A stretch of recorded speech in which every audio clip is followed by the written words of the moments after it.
그날은 장날이라 고데르빌 강장으로 가는 길마다 농부들과 아낙네들이 넘쳤다.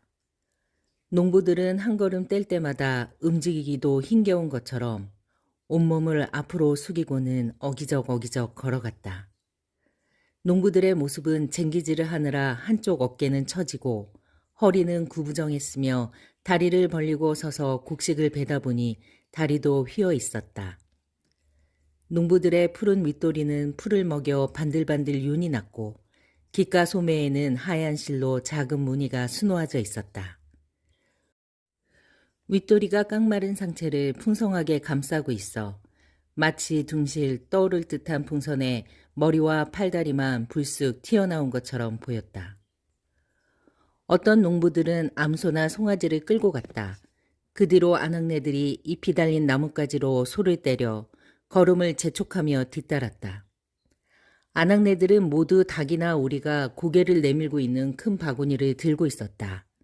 그리고 비쩍 마른 꼿꼿한 몸에 작은 소를 둘러 납작한 가슴 위에 핀으로 고정시키고 하얀 보자기로 머리를 감싸 그 위에 모자를 쓴 채 남편에게 뒤처지지 않게 빠른 걸음으로 쫓아갔다. 그때 조랑말이 끄는 마차 한 대가 몹시 덜컹거리며 지나갔다. 울퉁불퉁한 길을 가느라 마차는 계속해서 흔들렸다.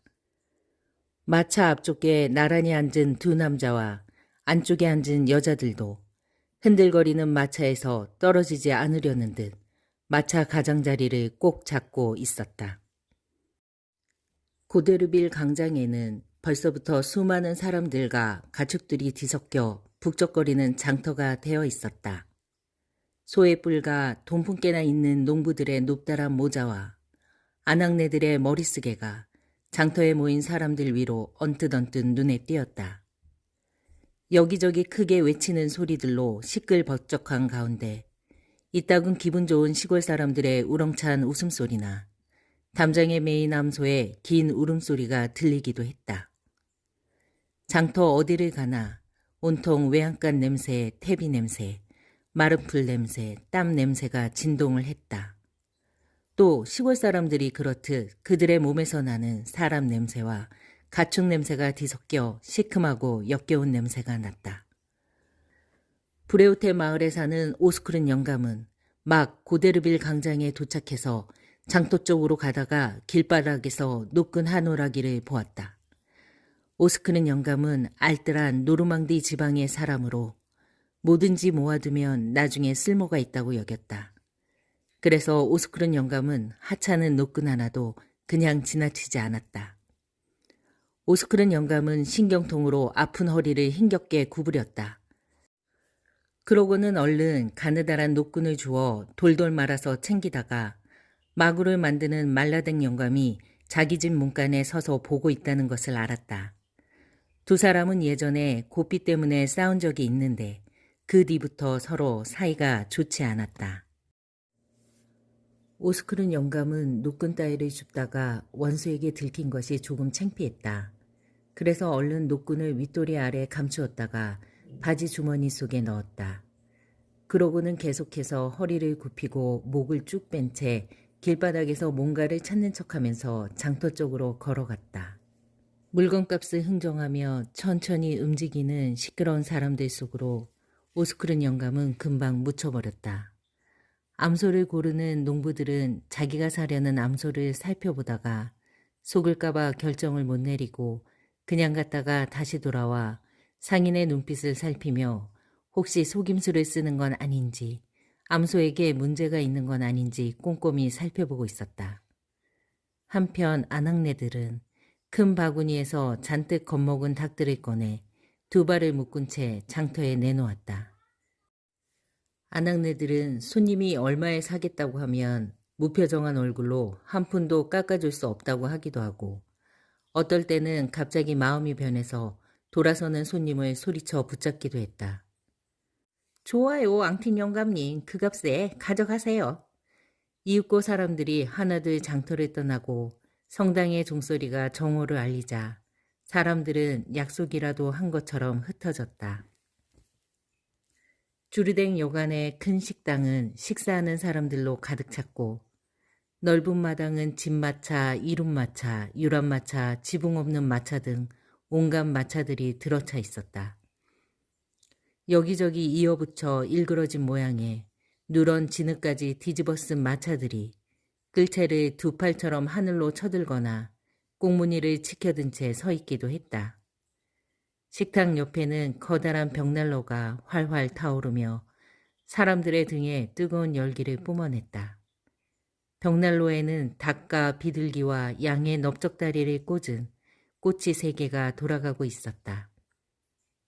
고기가 노릇노릇 익어가고 고깃즙이 뚝뚝 떨어지면서 고소한 냄새가 풍기자 다들 한껏 기대에 부풀어 군침을 삼켰다. 돈풍깨나 있는 농부들은 거의 주르댕 여간의 식당에서 식사를 했다.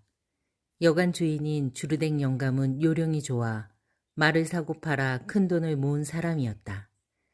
음식이 나오자 사람들은 음식과 노란 사과수를 먹고 마시면서 뭘 사고 팔았는지 이야기하거나 올해 농사가 어땠는지 서로 묻기도 했다. 올해는 비가 많이 와서 건초를 만들 풀은 잘 자랐지만 곡식 수확은 별로 좋지 않다고들 했다. 그때였다. 갑자기 여간 앞마당에서 북소리가 울렸다. 무관심한 사람 몇 사람을 빼고는 모두 벌떡 일어나 입에는 음식을 잔뜩 물고 손에는 냅킨을 진 채 그대로 문가로 창가로 우르르 몰려갔다. 북치던 사람이 큰 소리로 외쳤다. 고데르빌 주민 여러분, 그리고 장터에 오신 모든 분들께 알립니다.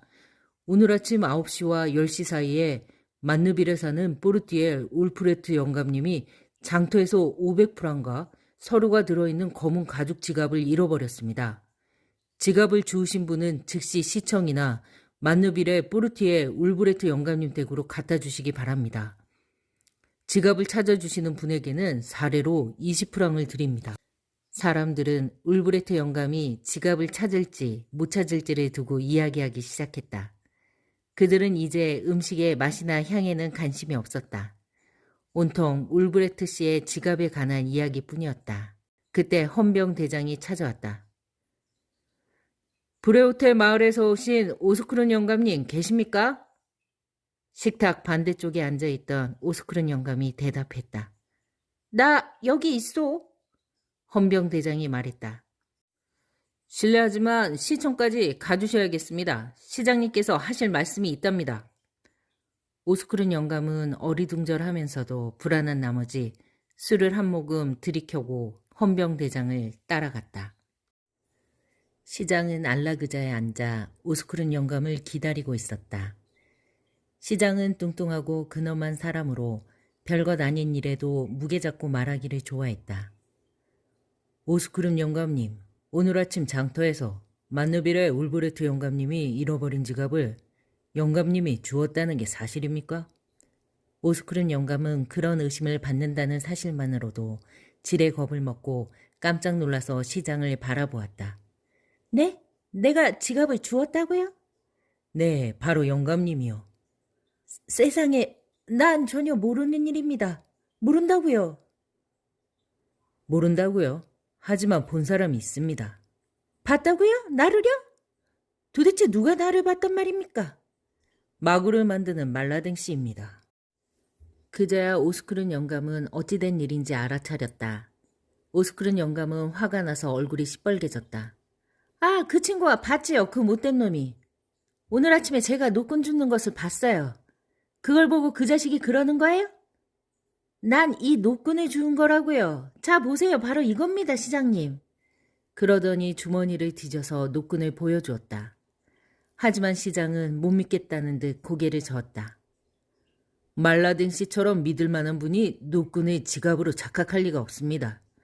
오스크른 영감은 화가 나서 손을 쳐들었다가 거짓말이 아니라는 뜻으로 한쪽에 침을 탁 뱉고는 다시 말했다. 하나님은 다 알고 계실 겁니다. 다시 말하지만 제 양심과 하나님의 이름으로 맹세코 제 말이 사실입니다. 시장의 표정이 무섭게 바뀌며 말했다. 지갑을 줍고 나서 흘린 동전이 있나 하고 한참을 두리번거리셨다면서요. 이제 사실대로 말씀하세요. 오스크른 영감은 화도 나고 겁도 나고 숨이 막힐 지경이었다. 세상에 이럴 수가 있나. 멀쩡한 사람을 도둑으로 몰다니 세상에 이럴 수가. 그러나 그가 아무리 아니라고 해도 전혀 믿어주지 않았다. 결국 말라댕 영감을 불러와 따졌지만 말라댕 영감도 한사코 자기 말이 맞다고 우겼다. 두 사람은 1시간 내내 서로 욕설을 퍼부었다. 오스크른 영감은 답답한 나머지 자기 몸을 샅샅이 뒤져보라고까지 했다. 그러나 오스크른 영감의 몸에서는 아무것도 나오지 않았다. 마침내 시장도 당황해서 일단 검찰에 알려 지시를 기다리겠다며 오스크른 영감을 돌려보냈다. 오스크른 영감에 대한 소문은 이미 모르는 사람이 없을 정도로 널리 퍼졌다. 오스크른 영감이 시청에서 나오자마자 사람들이 그를 둘러싸고 질문을 퍼부었다. 진지한 질문도 있고 놀리는 듯한 질문도 있었다. 하지만 아무도 오스크른 영감이 얼마나 난처한지에 대해서는 조금도 관심이 없었다. 오스크른 영감은 사람들에게 노끈 이야기를 했다. 하지만 사람들은 그 이야기를 믿기는커녕 비웃기만 할 뿐이었다. 오스크른 영감은 이야기를 들려달라는 사람들이나 자기가 아는 사람들을 붙잡고 노끈 이야기를 들려주며 하소연하였다. 그리고 텅 빈 주머니를 뒤집어 보여주기까지 했다. 그러나 사람들은 이야기를 듣고는 이렇게 말했다. 사기꾼 같으니라고? 그렇게 말한다고 누가 믿을 것 같아? 오스크른 영감은 점점 화가 났다. 아무도 자신의 말을 믿어주지 않아 속이 타고 슬프기까지 했다. 오스크른 영감은 사람들을 쫓아다니며 쉴 새 없이 노끈 이야기를 했다. 밤이 되었다. 이제 집으로 돌아갈 시간이었다. 오스크른 영감은 이웃에 사는 사람들과 함께 돌아가는 길에 노끈을 주운 것도 보여주고 자기가 겪은 일을 이야기했다. 그날 밤 오스크른 영감은 온 마을을 돌아다니며 만나는 사람마다 붙잡고 하소연했다. 하지만 아무도 오스크른 영감의 말을 믿어주지 않았다. 오스크른 영감은 밤새도록 끙끙 앓았다. 다음 날 오후 1시쯤 이모빌의 브루통 영감네 농장에서 일하는 일꾼 마리우스 포멜이 만누빌의 울브레트 영감에게 지갑과 지갑에 든 서류와 돈을 돌려주었다. 포멜은 길에서 지갑을 주었는데 글을 읽을 줄 몰라 집으로 가져가서 주인인 브루통 영감에게 보여주었다는 것이다. 그 소식은 금방 퍼져나갔다. 오스크른 영감의 귀에도 들어갔다. 오스크른 영감은 다시 마을을 돌며 노끈 이야기가 어떻게 해결되었는지 이야기하고 다녔다. 영감은 의기양양했다. 그것 봐, 난 거짓말을 한 게 아니라고. 제일 억울한 건 말이지. 그런 일이 있었다는 것보다도 거짓말쟁이로 몰렸다는 사실이야. 거짓말쟁이라고 누명을 쓴 것만큼 속상한 건 없어. 오스크른 영감은 온종일 자기가 겪은 일을 이야기했다. 길에서는 지나가는 사람들에게, 주막에서는 술 마시는 사람들에게, 일요일에는 성당 입구에서 몇 번이고 같은 이야기를 되풀이했다. 모르는 사람까지도 불러서 세워놓고 이야기를 했다.